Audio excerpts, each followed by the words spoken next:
बहू, मैं इस घर की मालकिन हूँ, बच्चों की आया नहीं। मम्मी जी, मेरे ऑफिस जाने का समय हो रहा है। आप यश को दूध पिला देना और कुकर में उसके लिए थोड़ी सी खिचड़ी चढ़ा देना। और हाँ, यश दोपहर को जब सो कर उठे तो ऑरेंज जूस भी बना देना। उसमें बर्फ़ मत डालना, नहीं तो गला पकड़ लेगा। और नीति, जब स्कूल से आए तो बस स्टॉप पर जाते वक्त छतरी ले जाना मत भूलना। बहुत तेज़ धूप है, उसका बैग भी भारी है, तो बैग आप ही उठा कर लाना। मैं जा रही हूँ, मुझे देर हो रही है। उदय को लंच के साथ सलाद देना मत भूलना, वरना वह खाना नहीं खाएंगे। अक्षिता अपनी सास भावना की, जो रोज़ की तरह सारे दिशा निर्देश देकर ऑफिस के लिए चली गई। उन्होंने अपने बेटे को शोभित का लंच बॉक्स तैयार किया, साथ में दही सलाद भी रख दिया। फिर उसे नाश्ता देकर वह खुद भी पूजा करने लगी थी कि 1.5 वर्षीय यश उठकर मम्मी मम्मी कहकर रोने लगा। भावना जी ने उसे चुप कराया और दूध पिला दिया। तभी उदय टिफिन लेकर ऑफिस चला गया तो काम वाली बाई आ गई। अरे, तू आज जल्दी आ गई, थोड़ी देर रुक जा, मैंने अभी तक भी घर समेटा नहीं है। बच्चों ने सारा घर बिखेर दिया है। और वह जल्दी जल्दी घर समेटने लगी। मेम साहब, यह तो आपका रोज़ का है, मुझे देर हो जाती है। एक यही घर नहीं है, और भी घर काम करने को जाती हूँ। बस ऐसे ही करने लगेंगे तो शाम तक यही करूँगी क्या? मेरे भी घर बार बाल बच्चे हैं। काम वाली बाई जल्दी मचा रही थी तो भावना जी ने भी जैसे घर था वैसे समेट दिया और वह झाड़ू पोंछा करके चली गई। वो रसोई में गई तो बर्तन का ढेर देखकर उनका सिर चकरा रहा था। उन्होंने सारी बिखरी रसोई ठीक की और बर्तन धोने लगी।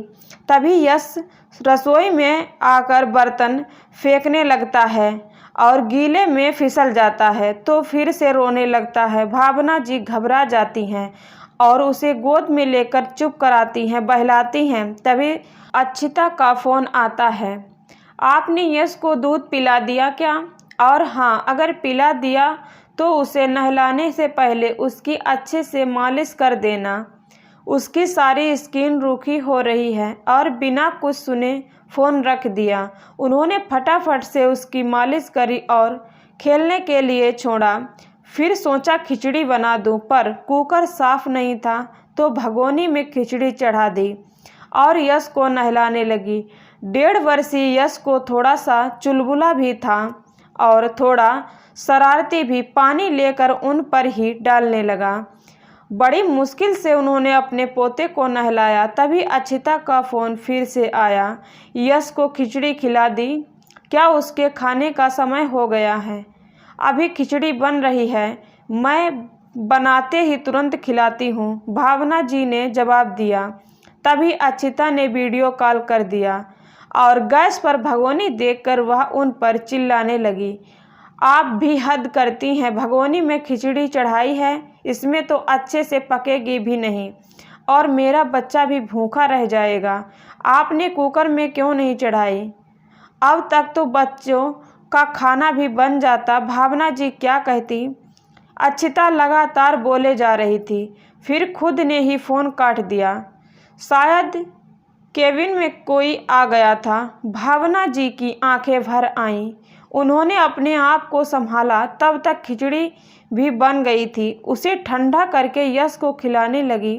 बच्चे इतनी आसानी से कहाँ कुछ खाते हैं। बच्चों को खाना खिलाना भी बड़ा मुश्किल है। एक जगह बैठ कर तो बिल्कुल नहीं खाते। यश के पीछे दौड़ भाग करके बहुत थक गई थी।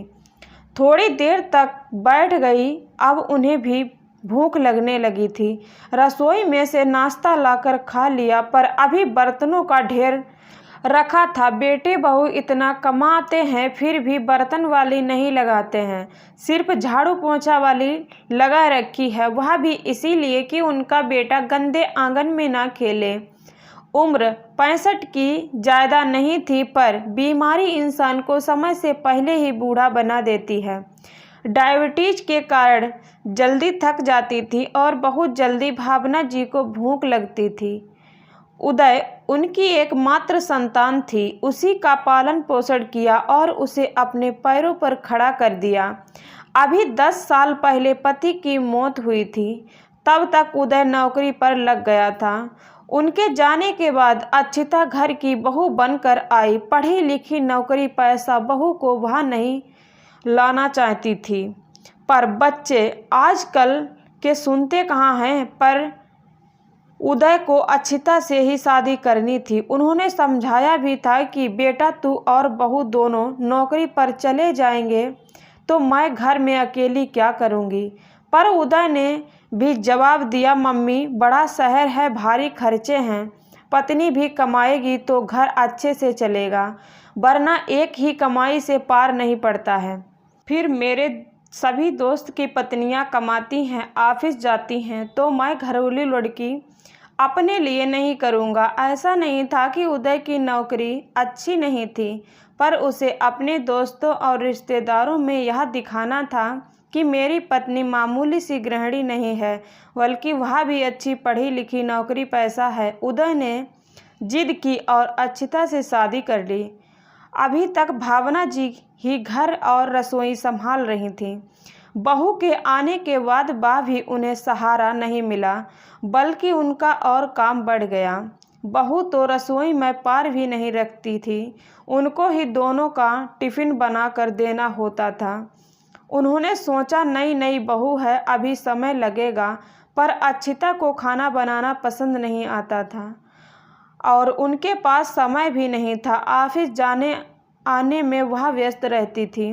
भावना जी ने सोचा कोई बात नहीं, बेटे के साथ बहू का भी वह बना लेगी। पर जब अक्षिता पहली बार गर्भवती हुई तब भी वह घर पर तो रहती थी, पर रसोई में पैर नहीं रखती थी। भावना जी ने तब भी एक अच्छी सास की तरह उसकी देखभाल की, उसका बहुत ही ख्याल रखा। अपनी पहली बेटी नितिन के जन्म के कुछ महीनों बाद अक्षिता फिर से काम पर जाने लगी।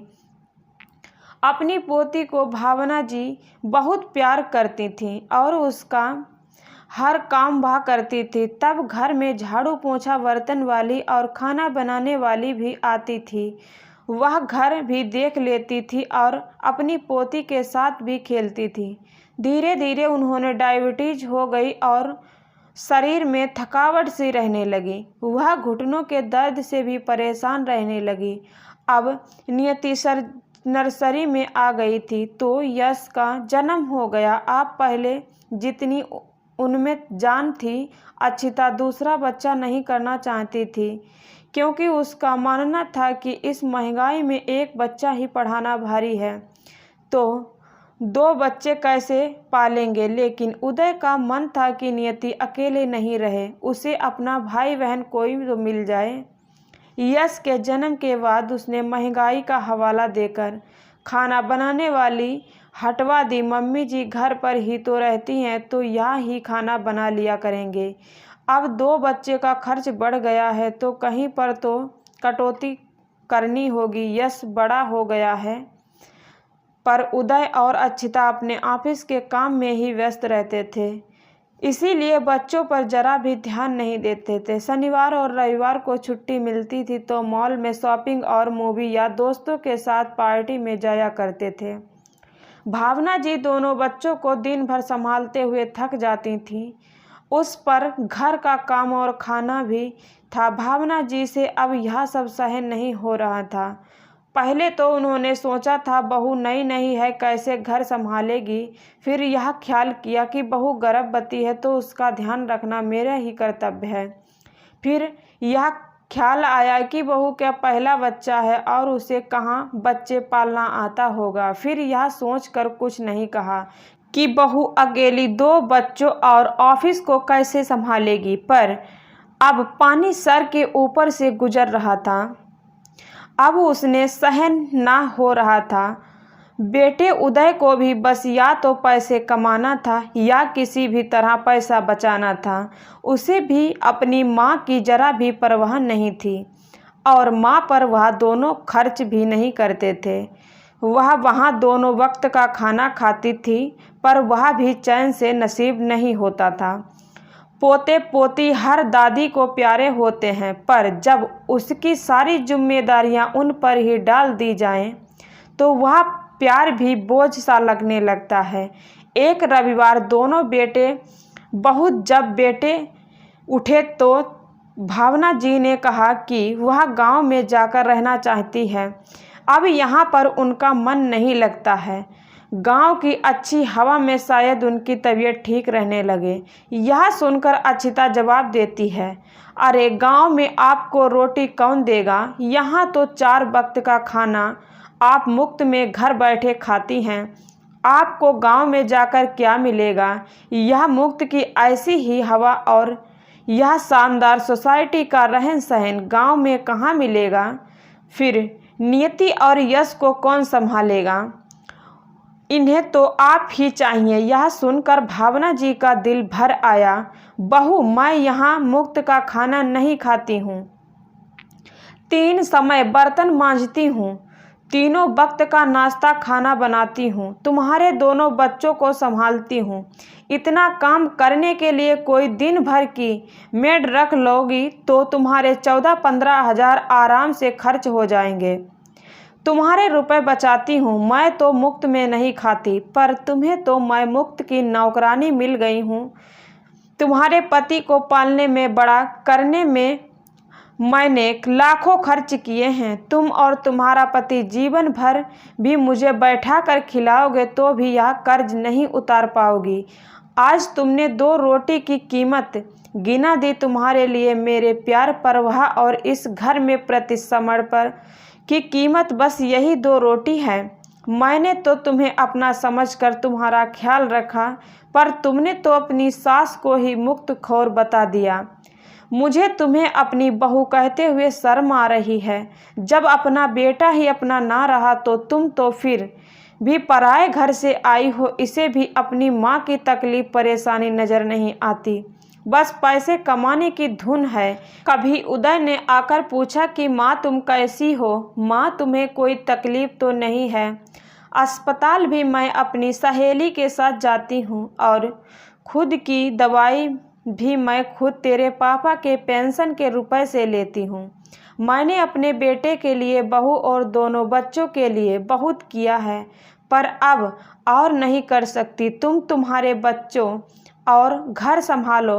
वैसे तो घर मेरे पति और मेरा बसाया हुआ है, पर एक माँ होकर अपने बच्चों को बेघर नहीं कर सकती हूँ। इस घर में बहू तुम्हें बना कर लाई थी, तो तुम्हें कैसे घर जाने को कह दूँ? तुम दोनों को शर्म नहीं, पर मेरी आंखों में अभी शर्म का पानी बचा हुआ है। बस मुझे अब इस घर से जाना है। इस उम्र में बीमारी संभालूं, रसोई संभालूं या घर संभालूं, छोटे बच्चे संभालूं। अक्षिता, इस घर की मालकिन हूँ, तुम्हारे बच्चों की आया नहीं हूँ। अपने बच्चे खुद संभालो या एक मेड रख लो। मुझसे तो यह सब संभाला नहीं जाता है। रही बात खर्चे की, तो मैं तुम दोनों से 1 रुपया भी नहीं मांगूंगी, क्योंकि इसके लिए मेरे पति की पेंशन ही काफ़ी है। बहू, तुम जब भी ऑफिस जाती थी, यश के खाने पीने के लिए 10 बार फ़ोन करती थी। कभी मुझसे भी पूछती थी कि मम्मी जी आपने खाना खाया या नहीं, समय पर दवाई ली या नहीं। क्या तुम्हारा कोई फ़र्ज नहीं बनता है? जिस माँ ने तुम्हारे पति को बड़ा किया, जो तुम्हारे बच्चों को पाल रही है, तो उसके प्रति तुम्हारा कोई फ़र्ज नहीं बनता है? उदय और अक्षिता दोनों बेटे बहू की नज़र शर्म से झुक गईं। वह कुछ कहने के लायक नहीं रहे थे। भावना जी की भावनाओं को उन्होंने कभी समझा नहीं। आप दोनों क्या कहते हैं? उनकी बोलती बंद हो गई। अब इतने सालों से भावना जी ही घर संभाल रही थी, तो उन्हें घर और बच्चों की आदतों के बारे में बिल्कुल पता भी नहीं था। दोनों बेटे बहू की आंख खुल गई। आज उन्हें रह रहकर अपनी गलतियां याद आ रही थीं। तभी उदय बोलता है, मम्मी मुझे माफ़ कर दो। कमाने और पैसे बचाने के चक्कर में मैं अपनी माँ ही के दर्द और तकलीफ़ को भूल गया था, पर अब ऐसा नहीं होगा। अब मैं आपका पूरा ध्यान रखूँगा। अब मैं आपको कभी भी शिकायत का मौका नहीं दूँगा। आप घर छोड़कर मत जाइए। मुझे और अक्षिता को तो घर के बारे में और बच्चों की आदतों के बारे में कुछ पता नहीं है। तभी अक्षिता भी माफ़ी मांगती है, मम्मी जी मुझे माफ़ कर दो। आपने माँ बनकर हम सबका ध्यान रखा और मैंने आपको कभी सास समझकर आपका आदर सम्मान नहीं किया। आप चले जाएंगे तो दोनों बच्चे कैसे रहेंगे? इन्हें आपकी आदत हो चुकी है। भावना जी पिघल जाती है और वहीं रुक जाती हैं। अगले दिन से बर्तन वाली और खाना बनाने वाली रख दी जाती है, पर दोनों बच्चे की जिम्मेदारी अभी भी भावना जी खुद लेती हैं, क्योंकि भूल से ज़्यादा ब्याज प्यारा होता है। संतान की संतान से कभी मोह नहीं छूटता है। दोस्तों, कुछ लोग बुजुर्ग के साथ तो ऐसे रखते हैं पर उन्हें नौकर बना लेते हैं और उनका ख्याल नहीं रखते हैं। अपनी संतान को पालने और बड़ा करने में ही माता पिता थक कर चूर हो जाते हैं। बुढ़ापे में फिर से उन पर ही जिम्मेदारी दी जाए तो उस उम्र में वह कैसे निभा पाएंगे? हर संतान का कर्तव्य है कि जैसे वह अपने बच्चे का ध्यान रखते हैं, वैसे ही अपने माता पिता का भी ध्यान रखें। आपको कहानी कैसी लगी कमेंट के द्वारा ज़रूर बताएं। साथ ही साथ लाइक शेयर सब्सक्राइब जरूर करें। धन्यवाद दोस्तों, फिर मिलती हूँ अगले ब्लॉग के साथ। तब तक के लिए बाय बाय।